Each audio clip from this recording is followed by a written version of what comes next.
public two-stream school of approximately 400 students is located in southwest Sydney in a low socioeconomic area.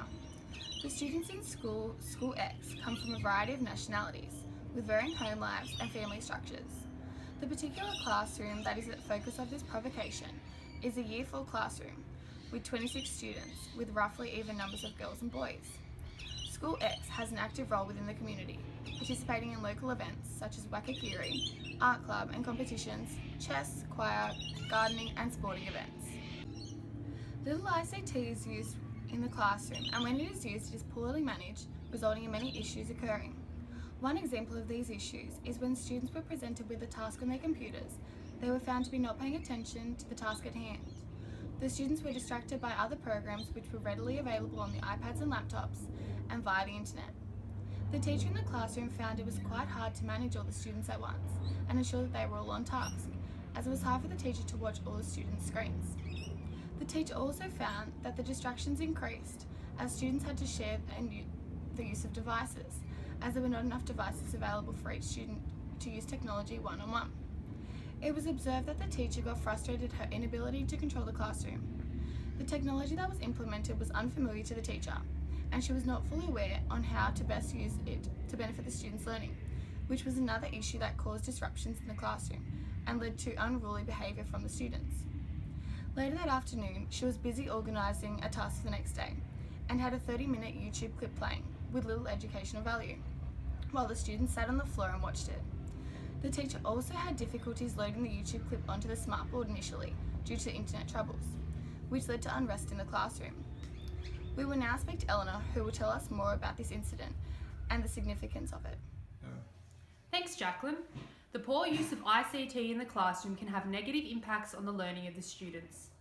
When this ICT is used, it is not supported with effective discussions and activities to relate it back to what the students are learning about and the syllabus outcomes. In 2007, an ABS survey indicated that 64% of households had internet access at home, and according to a 2010 survey from the ABS, there are now 92% of households with internet access. These statistics are evidence of how prevalent technology is becoming in the daily lives of individuals, from how work is being completed to how communication occurs.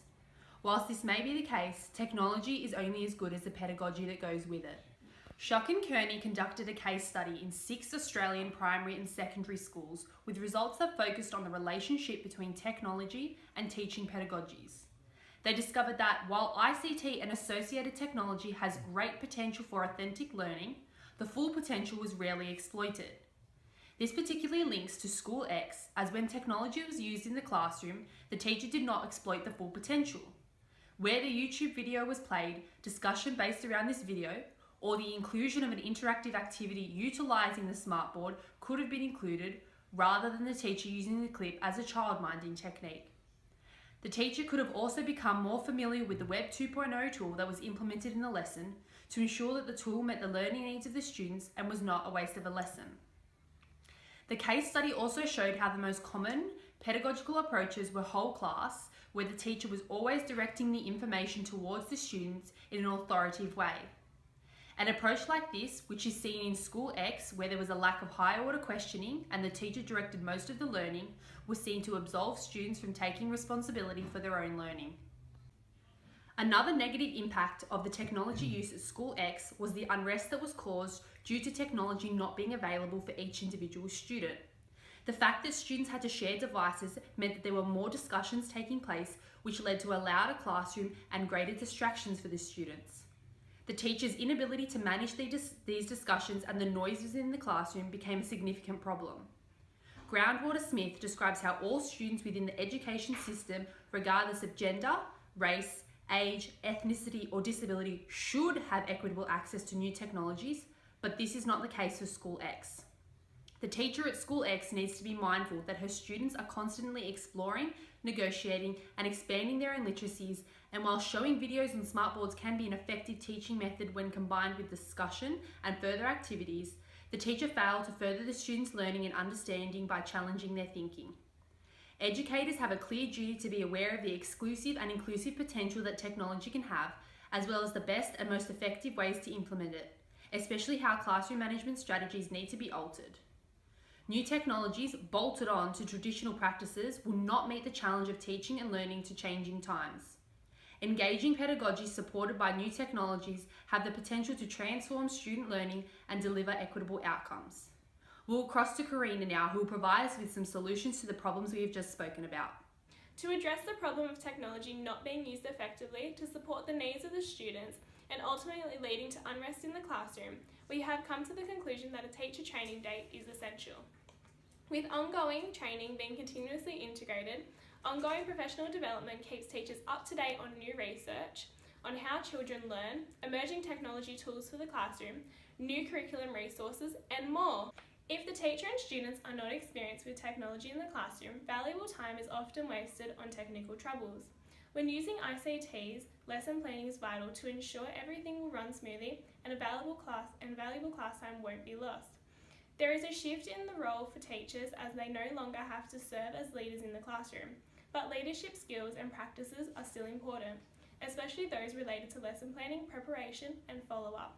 Thomas Gordon believed that the most effective leader is one who creates the conditions by which he or she will give up the typical leadership role and become more of a group member. Consequently, group members will then carry out some of the functions of the leader. This allows for the teacher to give more responsibility to the students and give them a leadership role.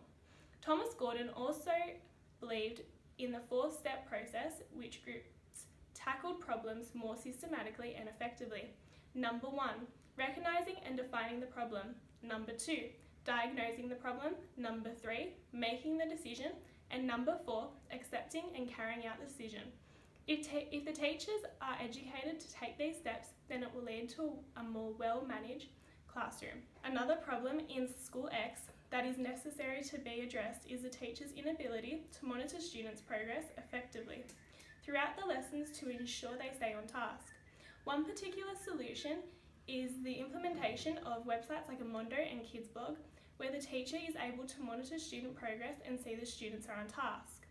The teacher could also assist the students by giving them a copy of the marking rubric so they are able to see what is expected of them. By showing the students how they will be assessed, it gives them more responsibility of their own learning and controls the specific content they are looking at. When using digital technology, the teacher should be available and roving around the classroom to ensure that students stay on task. Whilst technology can be a major distraction for students, there are a number of ways the devices can be altered to keep the students focused. One of these is guided access, which limits the access to a single app and allows the teachers to control the app features that are available.